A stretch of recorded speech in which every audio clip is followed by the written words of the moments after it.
muy bien, muchas gracias. Entonces, vamos a comenzar con este aspecto.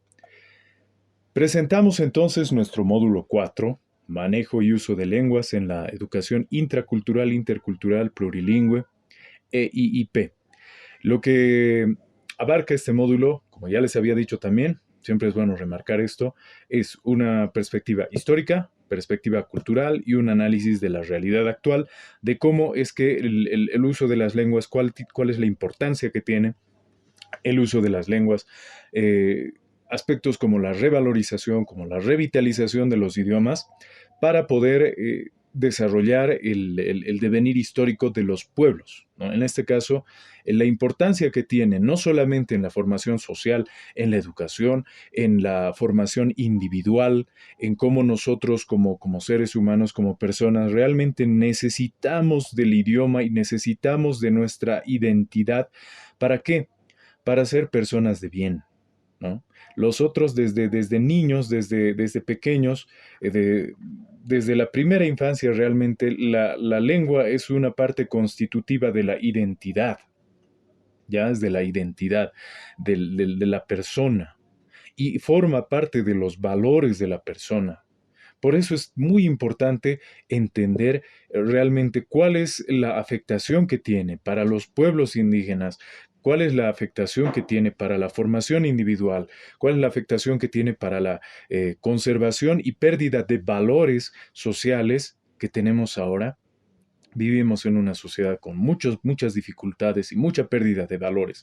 Entonces, ¿cuáles son las dificultades que tienen relación con el manejo y uso de lenguas en la educación intracultural, intercultural y plurilingüe? ¿Ya? Entonces, en ese sentido es que nosotros comprendemos la importancia de este módulo. Pues bien, lo que vamos a hacer, como decimos, es ese análisis y esa reflexión sobre la importancia histórica de la lengua, ¿no? La importancia histórica de la lengua y los recursos lingüísticos. ¿A qué nos referimos? Como ya te estaba diciendo, ya estábamos introduciendo los primeros aspectos. Recursos lingüísticos, es decir, todas las características de los idiomas, ¿no?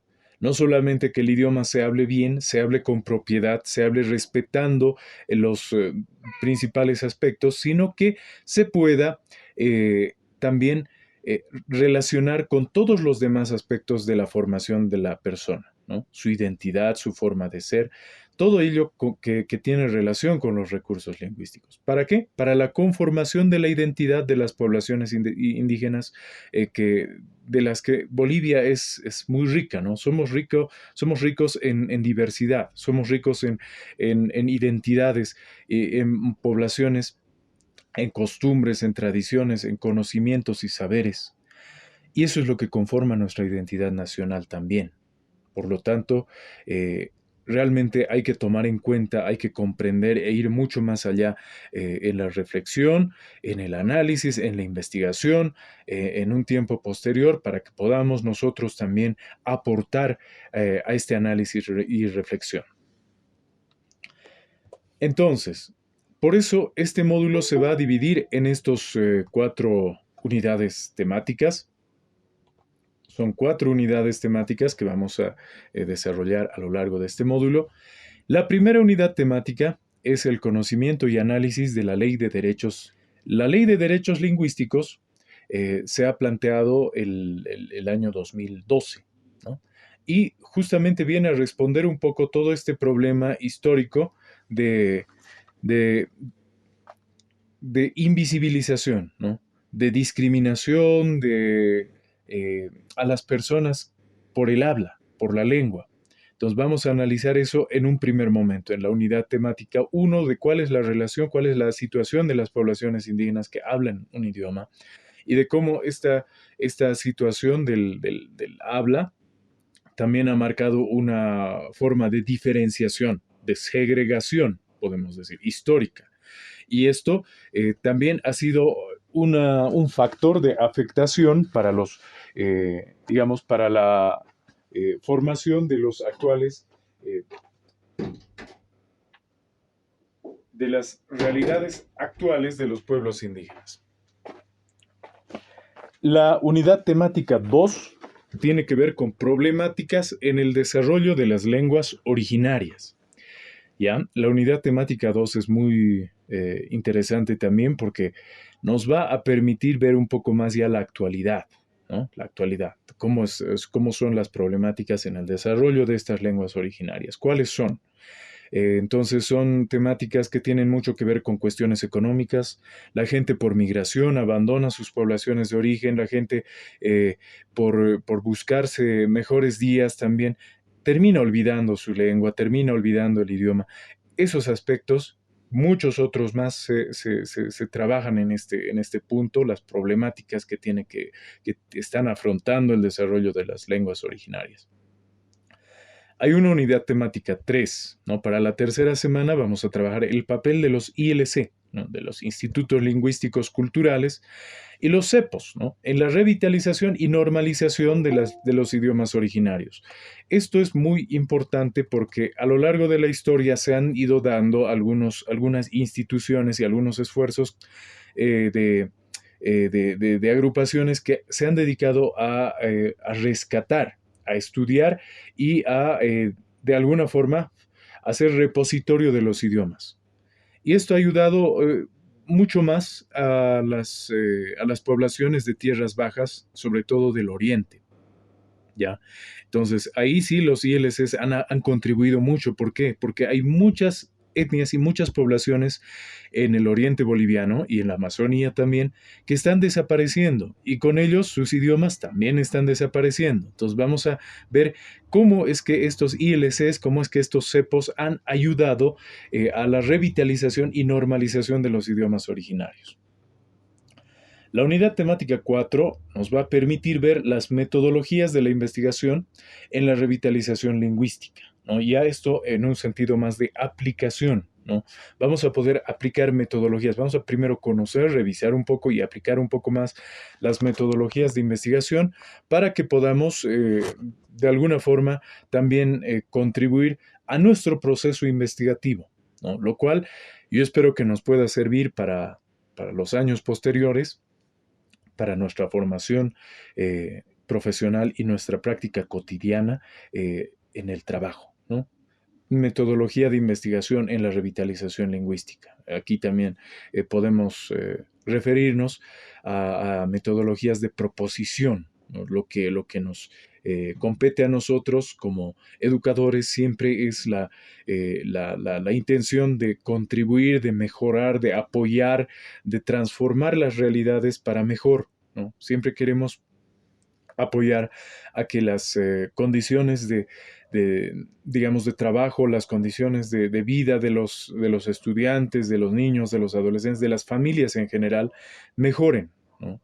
Entonces, esa es la intención, en el fondo, del trabajo también de los maestros, ¿no? Tiene que ver mucho con un aporte muy grande, un apoyo grande a la sociedad. Entonces, en ese sentido también vamos a tratar de contribuir un poco a esto con las metodologías de investigación en la revitalización lingüística.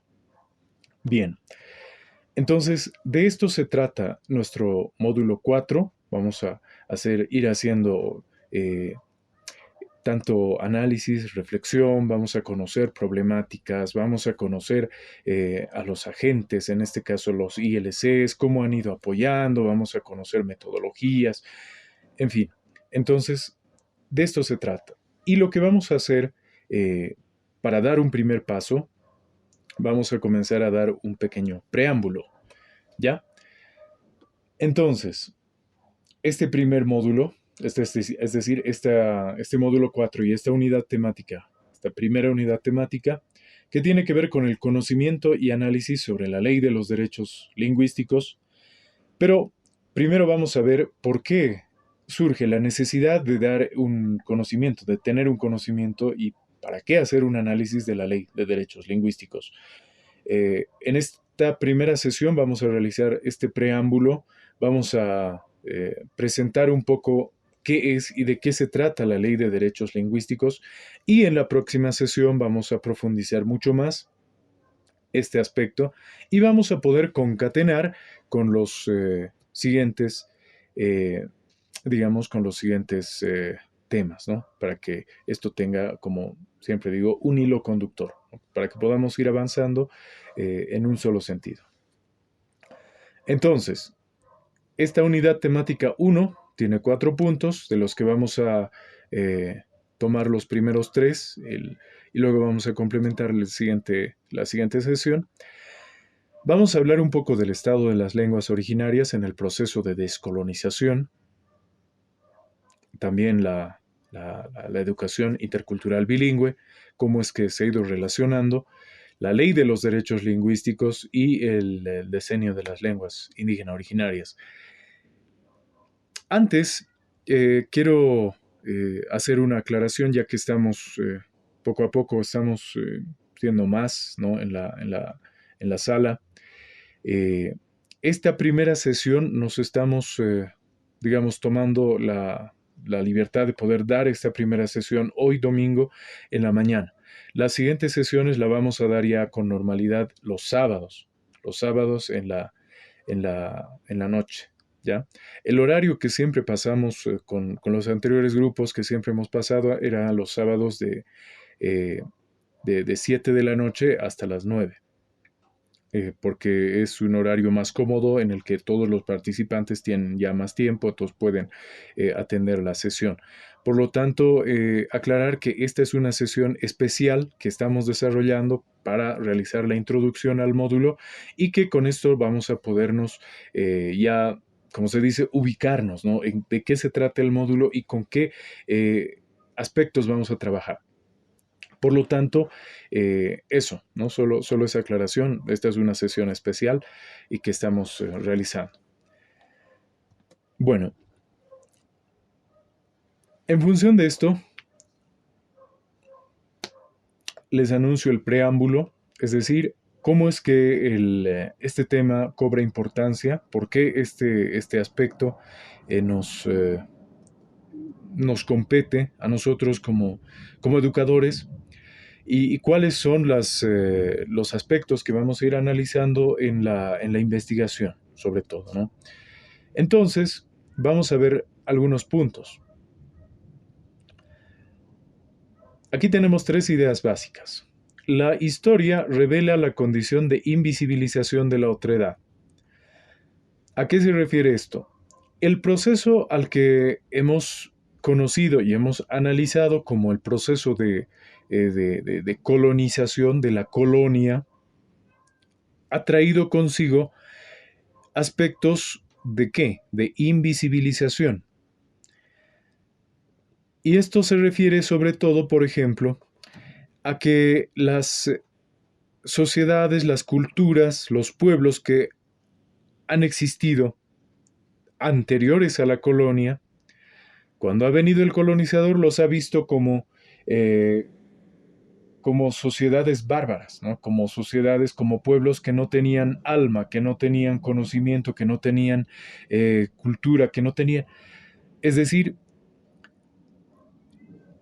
históricamente la colonia se ha encargado de hacer invisible, de negar los conocimientos, los saberes de las poblaciones indígenas.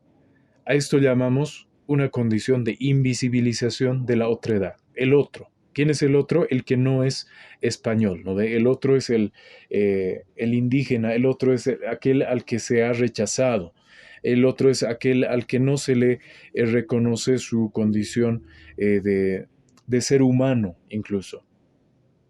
Entonces, es harto sabido que la colonia ha tratado eh, a nuestros antepasados indígenas, los ha tratado como esclavos, ¿no? Poco más que animales.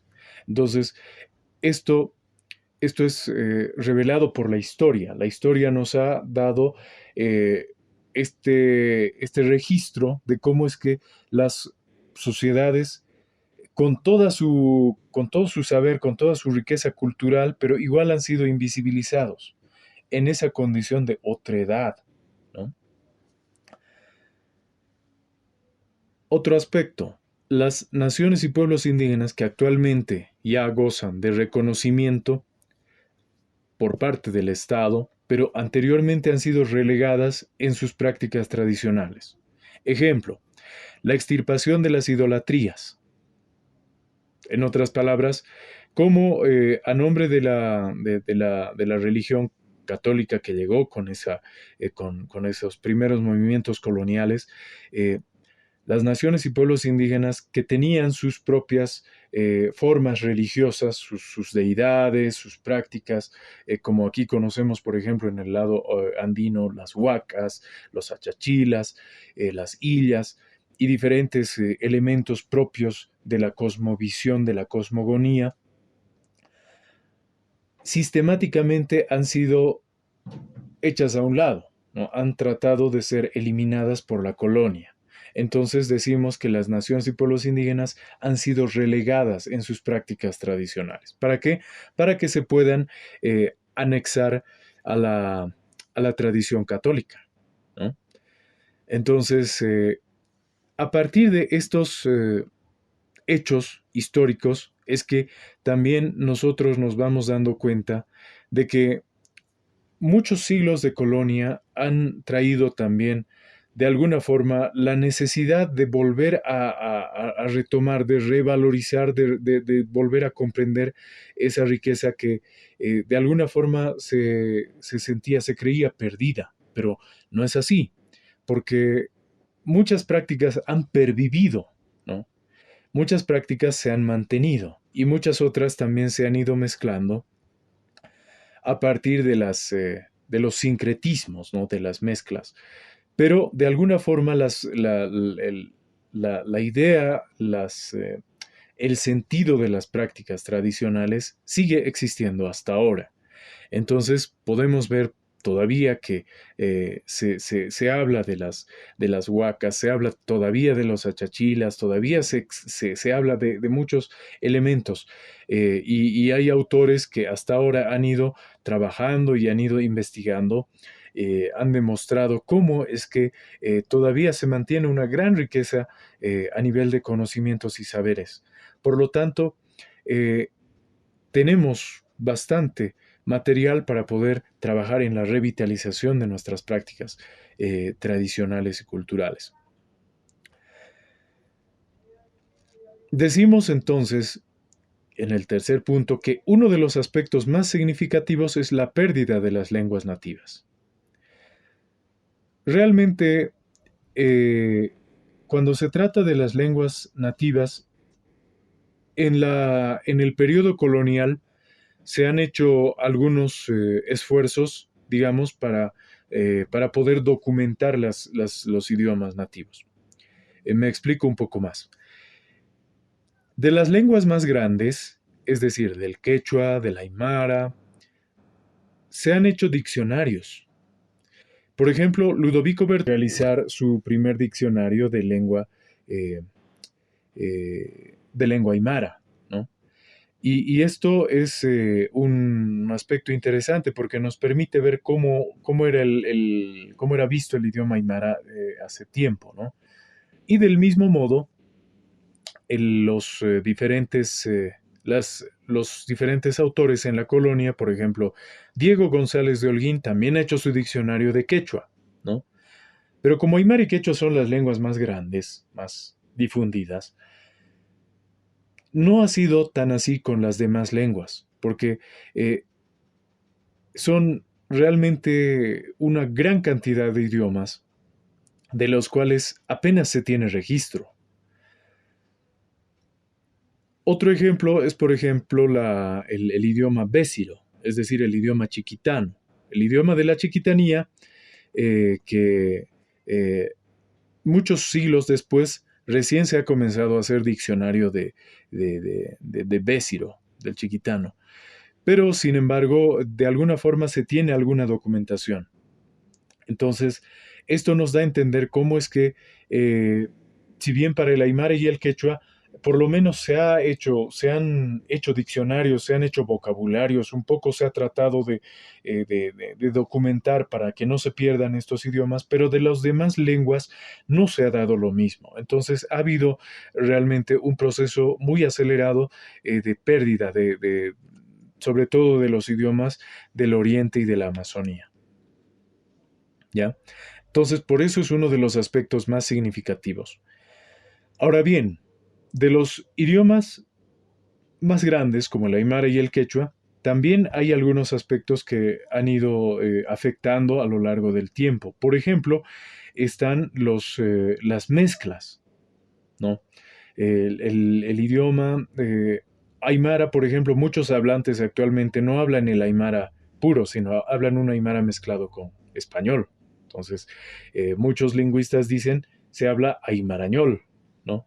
Muchos lingüistas dicen igual que se habla quechuañol. ¿Por qué? Porque ya se está hablando el aymara, el quechua con algunas mezclas y eso de alguna forma está también contribuyendo a que el idioma se vaya empobreciendo, ¿no? Habiendo palabras en el aymara para designar aspectos concretos, mucha gente prefiere hablarlo con mezclas con castellano, ¿no? Y de esa manera el idioma también se va distorsionando. Entonces, es importante que nos hagamos conscientes de la problemática que tiene la pérdida de las lenguas nativas, porque de esa manera también vamos a poder comprender un poco más allá cuáles han sido las afectaciones que tiene hasta ahora la colonia. Pues bien, decimos, la lengua representa un constructo social cultural que permite comprender la realidad del ser humano.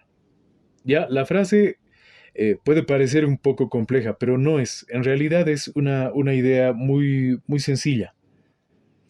¿Qué significa que la lengua representa un constructo social cultural? La lengua la compartimos todos, la hablamos entre todos. La lengua no existe solo para una persona.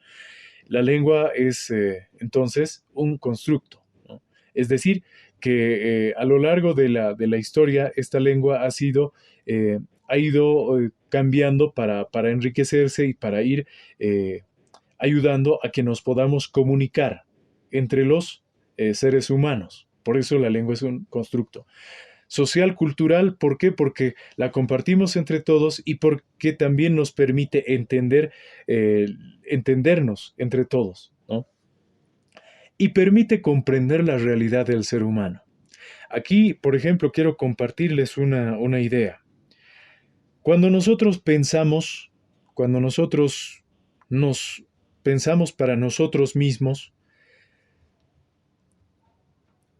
a veces se dice, ¿no? Escuchas una voz interior, ¿no?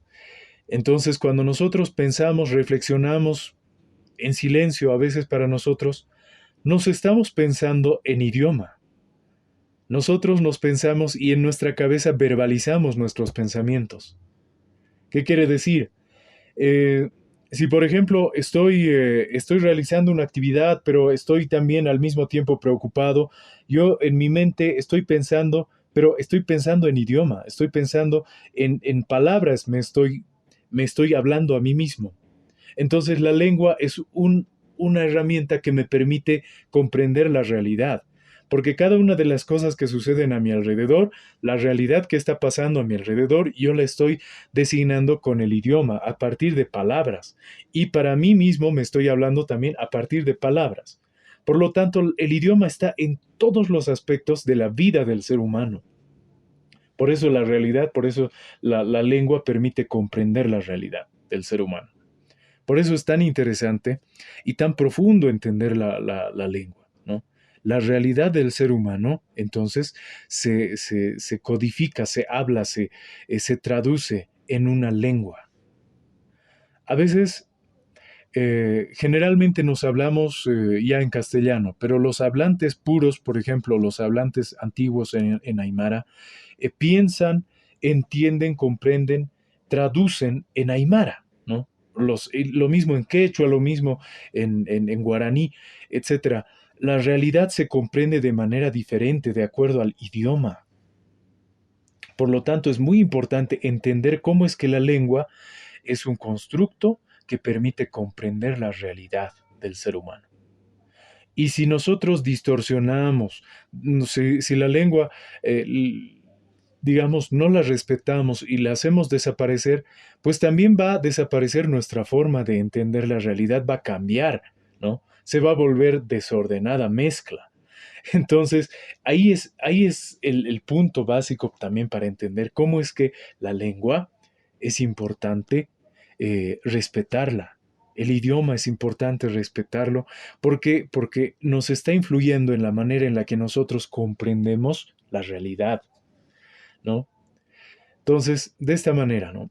Ahora, decimos, segundo punto, cada idioma tiene una forma particular de comprender el mundo.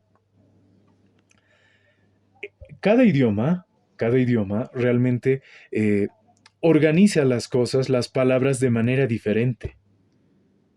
Entonces, para aprender un idioma, realmente tienes que aprender a pensar en ese idioma, no solamente las palabras, sino tienes que aprender a pensar y a ordenar las palabras en el otro idioma. Por eso no es fácil aprender otro idioma, sobre todo ya cuando somos adultos, mayores ya es difícil aprender. ¿Por qué? Porque es difícil aprender a pensar de otra forma, a pensar en otro idioma. Por eso cuesta aprender inglés, cuesta aprender, qué sé yo, alemán, tal vez ruso, tal vez chino mandarín, no sé, es muy diferente. ¿Por qué? Porque es una forma diferente de pensar. El idioma organiza las palabras, la gramática, organiza la sintaxis en escritura, en el habla, organiza las palabras y las ideas de manera diferente, cada idioma. Por lo tanto, decimos que cada idioma tiene una forma particular de comprender el mundo. Por eso es también importante nosotros reflexionar cómo es que nuestro idioma, nuestros idiomas, quechua, aymara, guaraní, chiquitano, el sirio no, etcétera, ¿no? Tantos idiomas, el uruchipaya, tantos idiomas representan formas diferentes de comprender el mundo, ¿no? Entonces cada idioma tiene la particularidad de organizar las realidades de una manera propia, diferente. Decimos también, los diferentes aspectos de la vida social e individual son mediados por el idioma, ¿no? Entonces, un poco lo que decíamos hace rato, cuando nos comunicamos entre nosotros, nos comunicamos en un idioma. Cuando nos comunicamos, cuando expresamos nuestras intenciones, nuestros deseos, nuestros acuerdos, nuestros desacuerdos, los expresamos en idioma. Entonces son aspectos de la vida social e individual. Tanto hablamos con los demás como también nos hablamos para nosotros mismos, ¿no? Entonces, de esa manera es que la lengua es de importante, es profundo el conocimiento de la lengua. Por eso es necesario siempre reflexionar la importancia que tiene eh, valorizar, ¿no? Darle un valor a nuestros idiomas, darle un valor también a la manera en la que nos expresamos. ¿Por qué? Porque esa lengua, ese idioma y esas palabras, ese sentido de las palabras con los que te expresas, tanto con los demás para contigo mismo, son poderosos, constituyen la identidad personal individual. Como último punto, la educación descolonizadora, entonces, elimina todo tipo de discriminación étnica, racial, social, cultural, religiosa, lingüística, política y económica. Si vemos todos los tres puntos anteriores, entonces nos damos cuenta de la importancia que tiene la educación descolonizadora, ¿no? Y cómo es que la comunicación, cómo es que el habla, cómo es que la lengua, realmente son aspectos muy importantes y muy necesarios de tomar en cuenta si queremos trabajar discriminación, si queremos trabajar aspectos religiosos, aspectos raciales, sociales, étnicos. Estos aspectos tienen mucho que ver con la manera en la que también entendemos la lengua, el habla y la comunicación, ¿no? Entonces, por eso es que nosotros en este módulo vamos a poder analizar. Bueno, por lo tanto, y este es el segundo punto, y ya después vamos a nomás a cerrar este preámbulo. Eh, Quiero un poquito comentar esto, la importancia de la interculturalidad y la descolonización en la educación, porque este módulo tiene también ese sentido, de que vamos a profundizar el estudio de la interculturalidad y la descolonización. Aquí hay 5 puntos, y en estos 5 puntos también un poco vamos a compartir esto, ¿no? La identidad se conforma en torno al sentimiento de pertenencia a un grupo. La identidad es lo que nosotros nos consideramos. ¿Cómo te consideras? ¿Cómo te entiendes? ¿Quién eres? ¿Cómo eres? Entonces, la identidad es en torno al sentimiento de pertenencia, muchas veces uno como individuo se identifica de una forma, pero también esta identidad tiene que ver con el grupo social. Yo soy Aymara, yo soy quechua, ¿no? Yo soy orureño, yo soy alteño, yo soy cochabambino, etcétera, ¿no? Entonces tiene mucho que ver con eh, tanto con tus vínculos de pertenencia, ¿no? Con tu sentimiento de pertenencia a un grupo, con tu sentimiento de pertenencia a un contexto, a una región, a un lugar. Y también puede ser a una provincia, a una comunidad. Entonces la identidad se conforma. Entonces, cuando hablamos de la interculturalidad en la educación, estamos hablando que las identidades de todos sean respetadas, que las identidades, que los sentimientos de pertenencia de cada persona sean respetados. Y con ello también su derecho a su forma de expresión en el habla, ¿no? En su idioma. Entonces, por eso la interculturalidad es muy importante. Y la descolonización con ello también. ¿Por qué? Porque la descolonización nos lleva pues a comenzar a valorarnos entre todos nosotros y que nosotros podamos ver la educación de nosotros para nosotros. Entonces ese es otro punto. Aquí, segundo punto, el idioma es uno de los rasgos más importantes de pertenencia que los sujetos llevan, ¿no? Entonces, como ya dijimos, uno se considera a partir del idioma también. Entonces, yo soy Uruchipaya, ¿no? Entonces, mi idioma es el idioma Uru. Entonces, esto es lo que conforma mi identidad y es lo que conforma también cómo yo me voy a relacionar con otras personas de otros contextos. El idioma es un factor de construcción de la autoestima. Si realmente valoras tu idioma, realmente valoras tu identidad, realmente vas a valorar también tu contexto, tu familia, tu relación de pertenencia. Entonces el idioma es un factor que ayuda a construir tu autoestima. Esto sobre todo para los más jóvenes, para los niños, para las personas que sobre todo en la época de la adolescencia, en donde muchas veces la construcción de la identidad personal, la autoestima, el sentido de pertenencia, todas estas cosas a veces llevan a los jóvenes a tomar malas decisiones, ¿no? Pero, ¿qué sucede? Sucede que en algún momento de su vida, de su formación, también se han ido olvidando de la valoración de su propia identidad, ¿no? De la valoración de su idioma, de la valoración de su familia, de su región, de dónde pertenecen, de la comunidad de origen, de su historia personal y familiar. Entonces, ahí entendemos que el idioma es un factor de construcción de la autoestima. Si realmente te sientes seguro con el idioma, ten por seguro que también vas a tener una construcción sana de tu autoestima. Otro punto, su revitalización es un elemento clave de transformación social. Revitalizar el idioma es un elemento clave de la transformación social y eso lo vamos a ir viendo a lo largo del módulo. No se preocupen, todos estos temas los vamos a ir desarrollando y a estos puntos los vamos a ir desarrollando a lo largo del módulo también. Ahorita estamos haciendo una sesión de preámbulo, entonces aquí estamos presentando las ideas, digamos, de una forma más sintetizada de todo lo que vamos a hablar y de las cosas que tiene que ver con este módulo. Aquí citamos un poco lo que dice nuestra lectura de la semana, ¿no? Una política que implica hacerse cargo de las desigualdades y asimetrías que afectan a los pueblos. Tampoco se puede omitir el rol de las lenguas indígenas como el diálogo epistémico y necesario para reconocer y aprender del otro. Hemos hablado de la otredad. ¿Quién es la otredad? El que piensa diferente, el que tiene diferente habla, el que tiene diferente cultura a mí. Entonces, el otro. Y entre otros diferentes, porque nosotros somos 36 pueblos en el país, somos muy diversos y entre diversos nos tenemos pues que reconocer. ¿Y qué es diálogo epistémico? Es el diálogo de lo que yo sé, de lo que tú sabes. Respetar lo que yo sé y respetar lo que tú sabes. ¿Para qué? Para que podamos entre nosotros complementarnos.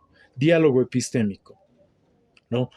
El rol de las lenguas indígenas entonces es muy importante, por eso es muy importante, por eso se habla mucho de revitalización, por eso se habla mucho de por qué tenemos que trabajar las lenguas, por eso se habla de por qué nuestros niños, nuestros jóvenes, que vuelvan a hablar los idiomas. no es porque queramos de alguna forma tal vez patrimonializar o tal vez de alguna forma que sigan viviendo. No, es porque realmente es importante, ¿no? Realmente es importante para la autoestima, realmente es importante para la identidad, es importante para el diálogo epistémico, es importante para la constitución de una identidad nacional. Por lo tanto, es bueno trabajar esto, es bueno trabajar el idioma.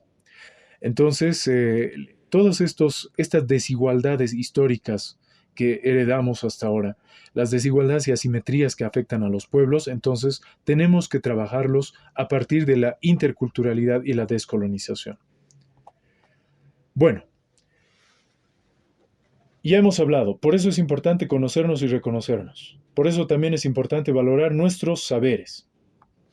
¿Ya? En tal sentido, otra vez nos dice la lectura, tenemos que articular un proceso de revalorización de las sabidurías y tecnologías locales, ¿no? Partiendo de la vida cotidiana y de la memoria histórica de las comunidades orientadas hacia la autogestión y autosostenibilidad por medio del logro de competencias lingüísticas que corresponden a la región, ¿no? Si realmente quieres enriquecer y mejorar las condiciones de vida de una población, de una sociedad, de una comunidad, tienes que apoyar también la revalorización de sus sabidurías y tecnologías. Con ello también la revalorización de su idioma. La interculturalidad supone iniciar un diálogo desde nuestra interculturalidad y fortalecida, creando puentes epistemológicos entre las ciencias de los pueblos originarios y sectores de la ciencia occidental moderna considerando las realidades. Entonces, esto no quiere decir nosotros nos vamos a encerrar y vamos a decir que la ciencia occidental es algo malo. No, simplemente nosotros vamos a valorizar lo que nosotros realmente conocemos y lo vamos a poner al mismo nivel del conocimiento científico. ¿Para qué? Para que nosotros también seamos tomados en cuenta, ¿no? Considerando nuestras realidades. Y bueno, para ir terminando, quiero compartirles esto. ¿Por qué es importante ver los idiomas en desaparición? El bésiro, por ejemplo, el idioma chiquitano, esta es una pequeña lista de unos idiomas que se están perdiendo en nuestro país. El bésiro tiene actualmente 5.000 hablantes. Antes eran más de 60.000. El mojeño trinitario tiene 3.000 hablantes. El yuracaré solo quedan 2.500 hablantes. El cabineño, 600 a 1.200 hablantes, no se tiene un dato exacto. Pero aquí es más preocupante. El mojeño ignaciano, 1.500 habitantes. El siriono tiene solo 200 hablantes.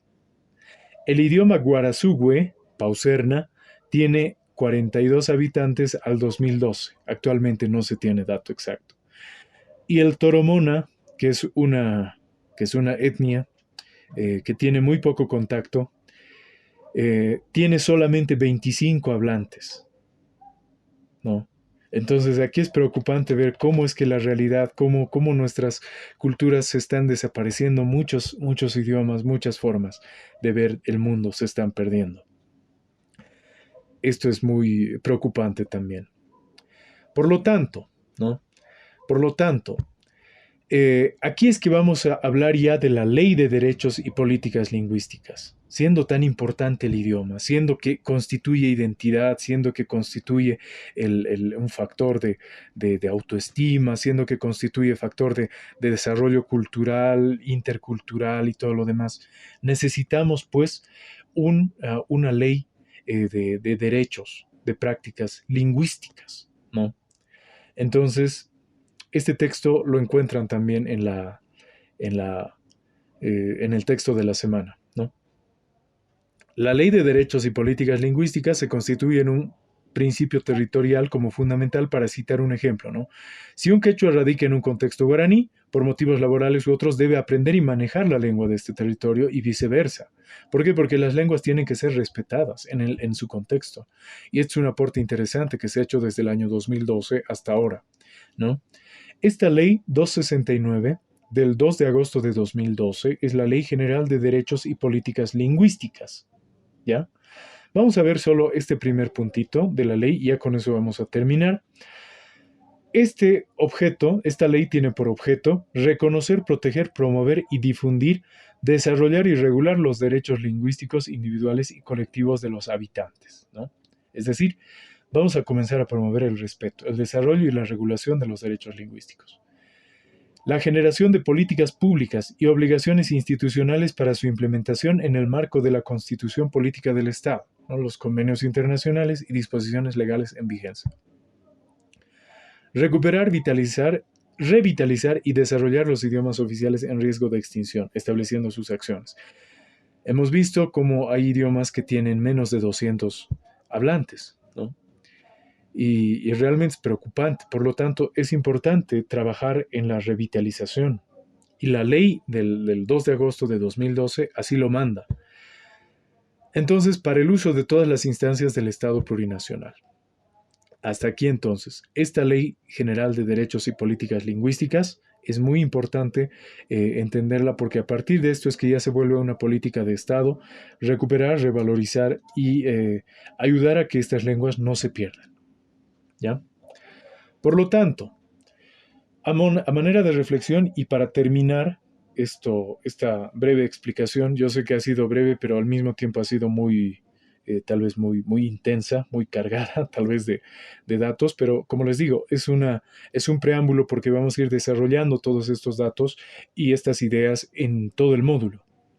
Por lo tanto, era importante compartir un poco como el espíritu del módulo, ¿no? Todo lo que es la base, el alma de este módulo, cómo vamos a trabajar. Entonces, a manera de reflexión un poco, ¿no? ¿Cuál es la urgencia de recuperar los usos y costumbres? ¿Para qué tenemos que recuperar los usos y costumbres? ¿No? Eh, ¿Por qué es importante? ¿Y qué sucede si es que no los recuperamos? Y otra cosa también, ¿de qué manera el uso de la lengua y su revitalización ayudan a este objetivo? ¿No? Si recuerdan un poco lo que hemos ya comenzado, los apuntes que hemos comenzado a dar, de cuál es la importancia de la lengua y la revitalización para poder ayudar a recuperar los usos y costumbres. ¿Y para qué tenemos que recuperar usos y costumbres? ¿No?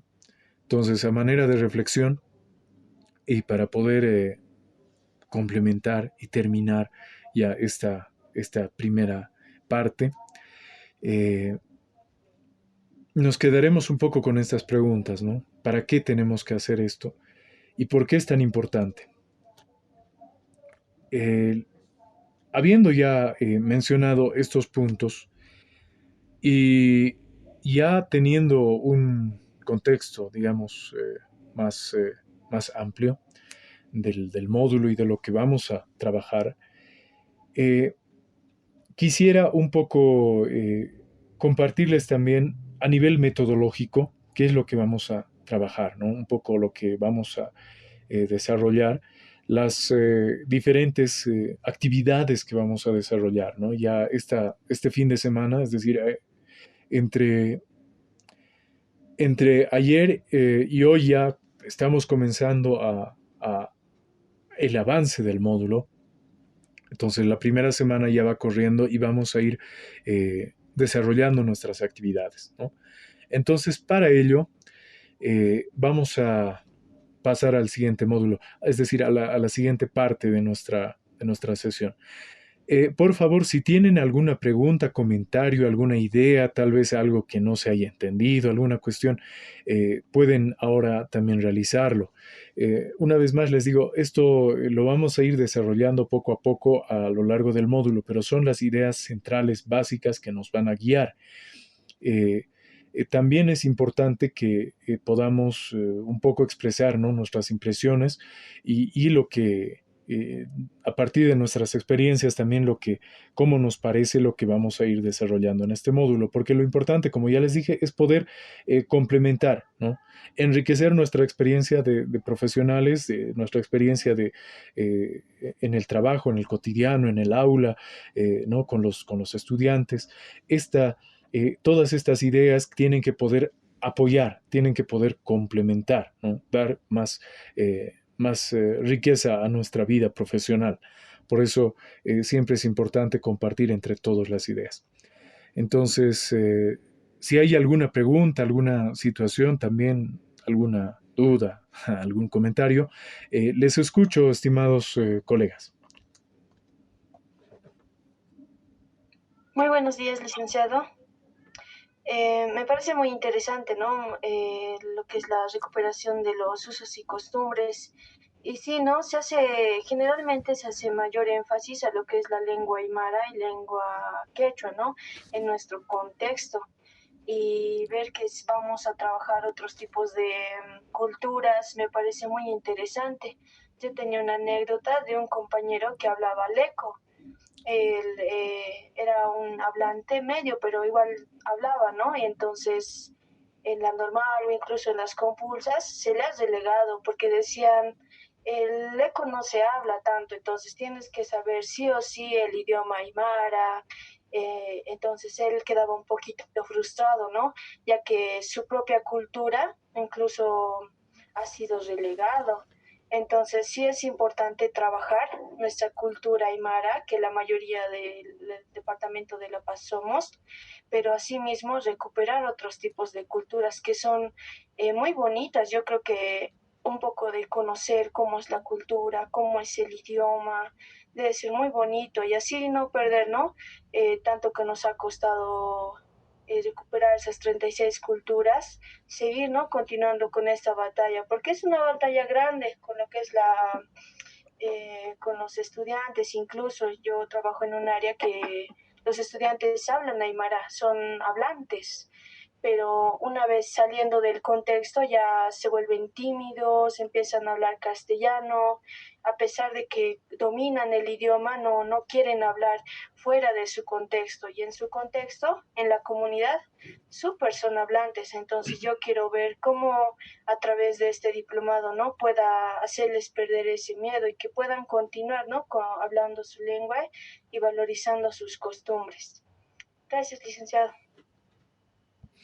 Muchas gracias, muchas gracias. Efectivamente, ha dicho la palabra, tal vez una palabra clave, es la batalla cotidiana, ¿no? Que realmente como profesionales muchas veces en aula el maestro, la maestra tiene que enfrentar esta dificultad de que los estudiantes muchas veces tienen vergüenza o no se sienten de alguna forma identificados con el uso del habla, más sin embargo muchos son hablantes y muchos son muy buenos hablantes todavía, ¿no? En sus contextos, en sus lugares de origen.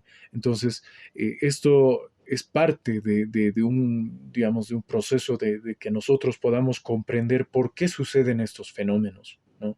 ¿Por qué se dan estas situaciones? ¿Para qué comprender? Para que luego podamos pasar a la acción, ¿no? Nosotros, cada realidad es diferente y nosotros como docentes, como maestros en aula, nosotros también tenemos que trabajar en función de nuestro contexto, ¿no? Y cada, digamos, cada estrategia, cada experiencia, cada acción que voy a proponer es adecuada para mi contexto porque yo conozco las condiciones. Por lo tanto, es muy importante que como maestro yo me vaya, digamos, muniendo de todas las herramientas, de todos los recursos, conocimiento, teoría, todas las, digamos, ideas de la historia, de la cultura, que me permitan dar, digamos, propuestas correctas, ¿no? Que me permitan proponer estrategias en aula, ¿no? Diferentes tipos de estrategias de acuerdo a mi contexto para que yo pueda contribuir a mejorar esta situación. Porque de lo contrario, el idioma se va a perder, ¿no? De lo contrario, poco más, y ya las futuras generaciones, peor ya no van a querer hablar el idioma, ¿no? Si es que las generaciones actuales están con estos problemas. Entonces, ahí es cuando realmente entra en acción la propuesta del maestro, entra en acción la capacidad de trabajar, de proponer actividades en aula, de proponer estrategias metodológicas, pedagógicas desde el aula, lo cual nos va a permitir también como maestros contribuir a apoyar a resolver esta situación. ¿no? Sí, efectivamente, lo que dice es muy cierto. También el caso de las lenguas que son relegadas porque no son muy difundidas, ¿no? El caso de, esta, de este compañero de habla leco, ¿no? Que sí hay mucha gente que tiene esta situación y que a veces para no ser hecho a un lado, a veces prefiere a veces evitar y decir que no habla ningún idioma. A veces sucede también eso, ¿no? Pero sin embargo, es nuestra función como educadores impulsar a que todas las personas puedan expresarse, ya sea en sus idiomas o también expresar sus ideas y sin miedo a que se les haga a un lado, ¿no? Que puedan expresar su identidad. Bueno, ¿algún otro comentario, alguna otra idea también? Sí, mira, licenciado, eh, quería hacer alguna intervención respecto a lo que usted dijo, tanto que el idioma es un constructo social.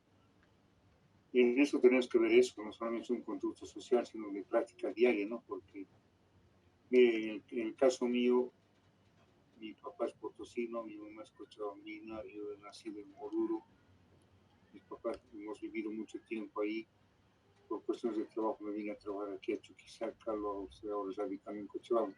Usted verá, he trabajado siempre en el área rural y he tenido influencia enormemente de tener que aprender a hablar quechua y en sus distintas variedades, ¿no?